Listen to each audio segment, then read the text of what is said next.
Good afternoon and welcome to our midweek Bible study at Wildwood Baptist Church.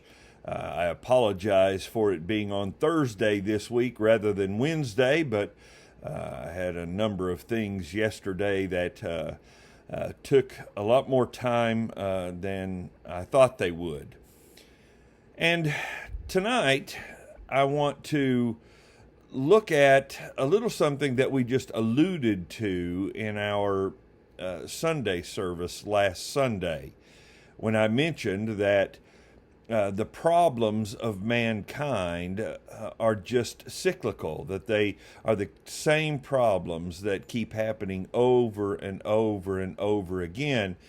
And if we are to see any lasting change, if we are to see any positive movement within ourselves individually, our church corporately, and then in our community ever-larging throughout the whole world, then we are going to have to first recognize the problem and then apply the answers that God provided from the very beginning.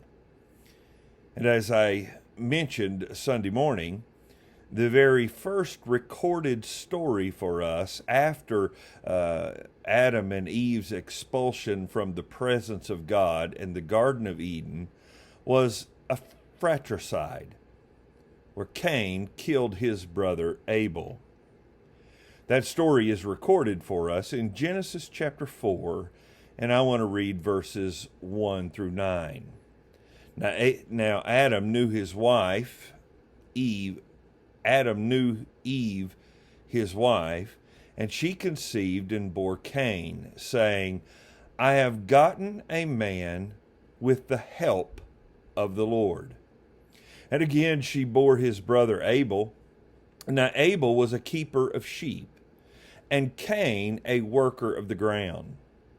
In the course of time, Cain brought to the Lord an offering of the fruit of the ground.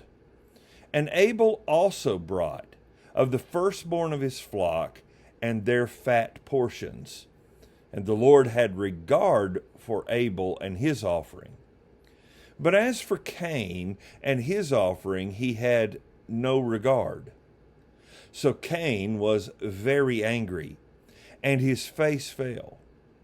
And the Lord said to Cain, Why are you angry? Why has your face fallen? If you do well, will you not be accepted?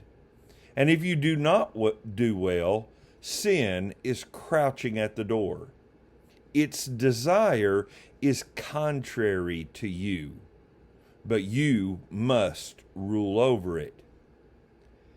Cain spoke to Abel his brother, and when they were in the field, Cain rose up against his brother Abel and killed him.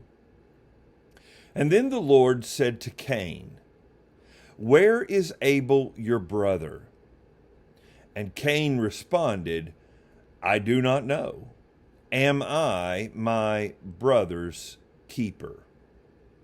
And the Lord said to Cain, Where is your brother? And Cain answered, I do not know. Am I my brother's keeper? Literally, in the original Hebrew, he says, Am I the sheeper keeper? Almost a mocking of who Abel was and what God was asking of Cain and the roles that he gave these two brothers. And the answer that Cain gives in verse number 9, Am I my brother's keeper, is in itself both an indictment and instruction. Cain knows that his answer is a lie. He knows exactly where his brother is lying dead. But he tries to deflect blame. God had desired a more excellent sacrifice, Hebrews says, a sacrifice of blood. And Abel provided it.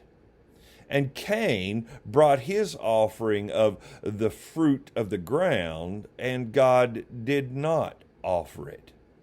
saying to him that sin lies crouching at the door and its desire is contrary to you, but you must rule over it. And Cain, in his pride, would not trade with his brother for a sacrifice that would be accepted to the Lord. He thought that the Lord should accept whatever he brought, regardless of God's desire, God's instruction, or the remedy to the problem that plagues mankind, that which is crouching at the door, which is contrary to us individually, corporately, and collectively. And so he tries to deflect blame on God. I'm not the sheep or keeper, right? And I'm not the sheep or keeper's keeper. Right? Cain knows that answer is a lie. He tries to deflect blame upon God. Cain knows that his actions were the result of his own jealousy. He knows that he has failed God's purpose. And so he asks, am I my brother's keeper? Now, the implied answer and the previously taught answer in the story of creation in Genesis 1 and 2, the answer to Cain's question is yes, we are our brother's keepers. We are not here to live only for ourselves. Right? We are made to first need help, and secondly, to provide help. God provides us with what we need to help one another, but no man can fully fulfill the purposes of God. We need each other. We need to live in concert, in fellowship, and in communion with one another. The answer to Cain's question, am I my brother's keeper, is yes. We're made to need help. We're made to provide help. We are made to work in concert with one another. From Eve, who was given to Adam as a helpmate for him, all the way to the story of the Good Samaritan and beyond. Over and over and over again, the Bible illustrates this truth. The Bible tries to teach us this wonderful truth of selflessness and humility. With Cain and Abel, each had what the other lacked. Abel was a husbandman. He raised animals. Cain was a worker of the ground. He had the fruits and the vegetables and the fibers that Abel needed. Abel had the meat and the protein and the leather and the tools that Cain needed. God had made these two brothers and given them roles so that they would live in dependence upon one another, providing what the other lacked, providing then a sense of purpose, a sense of gratitude, a sense of fulfillment, but also a sense of humility, a sense of understanding that there is something lacking within us that we can only find outside of us. Ultimately, we know, of course, that is the restored relationship with God. But our relationships with one another illustrate that and are intended to push us toward it. Pride, selfishness, a lack of humility. So many problems that we face get so much worse because we won't ask for help. We are too proud to reveal our weakness. We are too proud. We lack the humility to say, in this area, I need assistance. I need someone else. And just like so many problems become worse because of our pride, selfishness, and lack of humility, so many problems would be lessened in severity if we would simply ask. And when we are asked ourselves, that we would help one another. It is arrogance of the highest degree to think that man can navigate life by himself. We need one another. We are made to need one another. We are gifted and given talents and abilities differing to one another so that we can provide help for one another. We cannot navigate life alone. So God provides around us those who can help us, those who are willing to help us, those who have the resources to help us. If we would but drop our pride and in humility ask for help. And then when we are asked for help, that we would drop our selfishness and our pride of being being better than, and just simply help one another. Beware the man who is never wrong.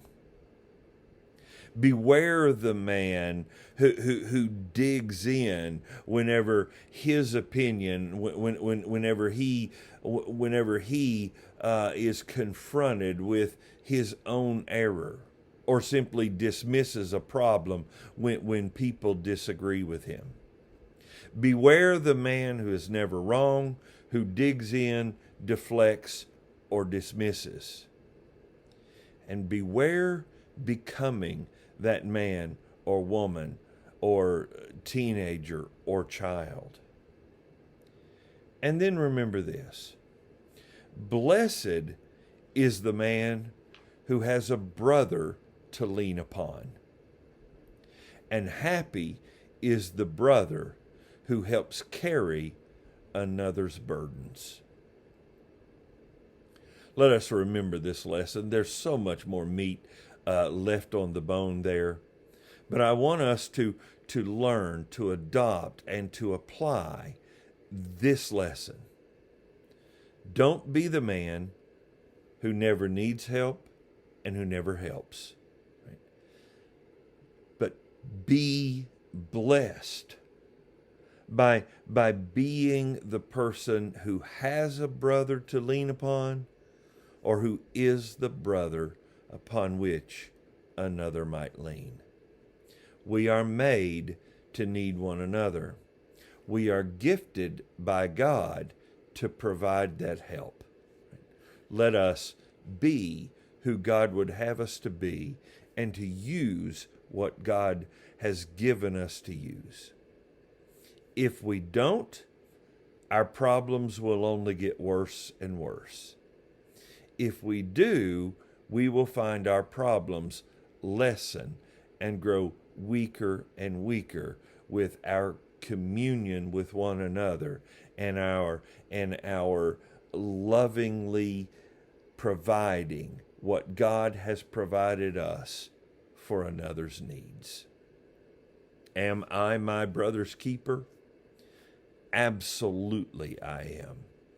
I am responsible to use what God has given me for the good of others. And speaking of that, if you have a need, if you have just a question, if you have some concerns, or if you have